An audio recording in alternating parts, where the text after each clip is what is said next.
English सीखने का एक ही आसान हल है जिससे रात भर में तो नहीं अलबत्ता रातों रात या चंद दिनों में ज़रूर सीख सकते हैं। इसके लिए 3 आसान सी शराइत पूरी करना होंगी, लेकिन इससे पहले कुछ ज़रूरी मालूमात जो आप लोग ज़रूर मद्देनज़र रखिएगा। अगर आपको 12 tenses, active voice, passive voice, direct, indirect, imperative और काफ़ी सारी लेटेस्ट वोकेबलरी आती हो तो फिर भी आप अंग्रेज़ी नहीं बोल सकते। हाँ, अलबत्ता सोच साच के इंग्लिश में कुछ चाहें तो लिख ज़रूर सकते हैं। वजह ये होती है कि अंग्रेज़ी बोलने के लिए एक तो रवानी दरकार होती है और दूसरा ये कि झिझक पीछा नहीं छोड़ती।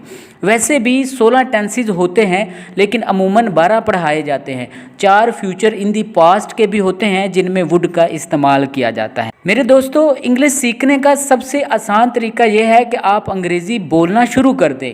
गलत बोलेंगे ना, नो प्रॉब्लम, लेकिन बोले बगैर आप सीख भी नहीं सकते। अब आप कहेंगे कि जब इंग्लिश आती ही नहीं तो बोले कैसे? इसका जवाब ये है कि पहले तो सारे टेंसेस और असल उसूल एक दीवार पे दे मारो और सिर्फ 3 सादा से टेंसेस याद रखो।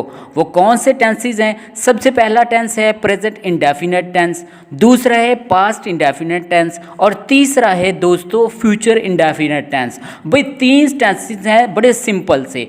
पहला उर्दू में बताता हूँ, यानी फ़ेल हाल, फ़ेल माजी और फ़ेल मुस्तकबिल। अमूमी तर्ज की गुफ्तगू इन तीनों ज़मानों से बाहर नहीं होती। मैं गया था, मैं जाता हूँ, मैं जाऊँगा। अपना जुमला ग्रामर के लिहाज से कंपोज करने की कोई ज़रूरत नहीं, लेकिन टेंस यानी ज़माने, माजी, हाल, मुस्तकबिल का ख्याल रखना ज़रूरी है। ये तरीका हर जगह राइज है, बल्कि इंडिया में अवामी सतह पे बोली जाने वाली अंग्रेज़ी ऐसी ही है। यूरोप में और पाकिस्तान में भी अमूमी गुफ्तगू शॉर्ट अल्फाज में ही होती है और तरीका यही है। अच्छी अंग्रेज़ी और अंग्रेज़ी में लंबी लंबी गुफ्तगू की अभी हम बात नहीं कर रहे, बल्कि हम स्टार्ट लेने की सतह पर हैं या बिगनर्स लैंग्वेज की स्टेज पे हैं। शुरू में बिल्कुल ऐसा ही लगेगा जैसे एक पठान उर्दू बोलता है जिसे उर्दू बोलना नहीं आती। ये बिल्कुल वही स्टाइल है। अगर ये स्टाइल इख्तियार कर लिया जाए तो कुछ ही अरसे में आप लंबे जुमले भी बोल सकेंगे। इसके लिए आप लोगों को सिर्फ 3 शर्तें पूरी करना होगी। ये 3 चीज़ें अगर आप लोगों को आ जाएंगी तो आप लोग बड़ी आसानी के साथ, अगर बिगिनर्स भी हैं, आप लोगों को वोकैबुलरी कम आती है तो फिर भी आप लोग बड़ी अच्छी और रवानी के साथ इंग्लिश बोल पाएंगे। सबसे पहली चीज़ अंग्रेज़ी बोल के दिखानी है, चाहे गलत हो या सही। दूसरी, गुफ्तगू के ज़माने का पता होना चाहिए। तीसरी चीज़, इस्तेमाल होने वाले कम अज़ कम 3 और ज़्यादा से ज़्यादा 5 अल्फाज ज़रूर याद होने चाहिए। जब इम्तिहान देना हो तो हर्फ ब हर्फ तर्जमा करना और बात है, लेकिन जब किसी को अपनी बात कन्वे करनी हो तो सिर्फ 4 या 5 अल्फाज में ये काम हो जाता है। यहाँ मैं आप लोगों को चंद उर्दू के सेंटेंसेस की इंग्लिश में ट्रांसलेशन करके समझाता हूँ। मसलन हमारे पास जो कुछ है, इसके बाद हमें अब मज़ीद किसी चीज़ की ज़रूरत नहीं है।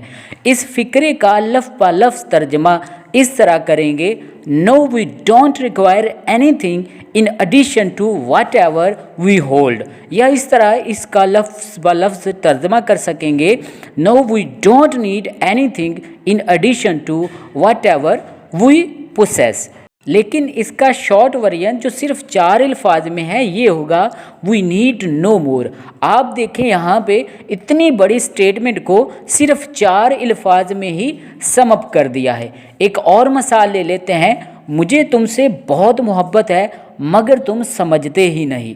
इसको हम लोग इंग्लिश में कन्वर्ट इस तरह करेंगे, I love you so much but you don't try to understand it. तो इसका शॉर्ट वर्जन होगा जो सिर्फ 4 से 5 अल्फाज पर मुश्तमिल होगा, वो ये है कि please don't ignore my deep love.